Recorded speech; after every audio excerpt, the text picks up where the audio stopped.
With whole grains, that's huge because again, you basically toss it out with white rice, processed wheat, and white flour and that sort of thing. But that's where all the good stuff is. That's where iron, manganese, zinc, so on and so forth. That's where it's found.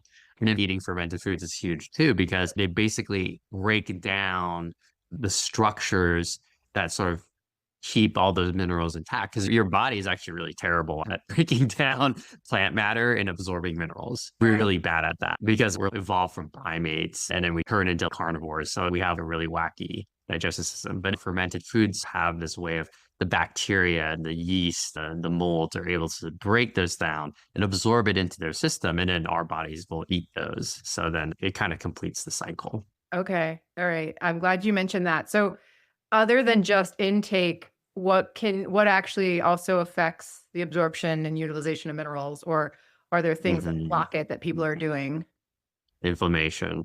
Okay. Huge. Gut inflammation, it's staggering if you look in the research literature how much it impacts how much you can absorb minerals. Because if your intestinal cells and tissues are struggling to even keep themselves in proper shape, they have no interest in absorbing more things because minerals are actually really oxidative. They produce a lot of oxygen radicals. They're Okay. really difficult to handle. And then the other thing is if you're taking supplements, some forms of minerals are really hard on people that have inflammation. Okay. So it actually exacerbates it.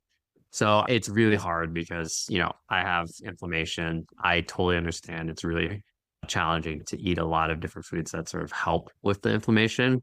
But if there's a way to remove some pro-inflammatory foods, like the first one being alcohol, right? Right. Like alcohol does not work with mineral intake. If you drink alcohol, the minerals just like get dumped. Right. It's really stressful for the liver and the stomach to really do both of those jobs. And I hate to say it, but at the end of the day, it's stress, right? It's like you can't get away from it, but Just stress, stress less. like really, like Less. just don't stress. Like, yeah, I get it. Like, Literally every article I write, the reader takeaway section, I always hang my head because I'm just like, "And stress less and sleep more," and it I just feels I so know. like It's so ridiculous. I'm like, how do you do that? How do you stress less?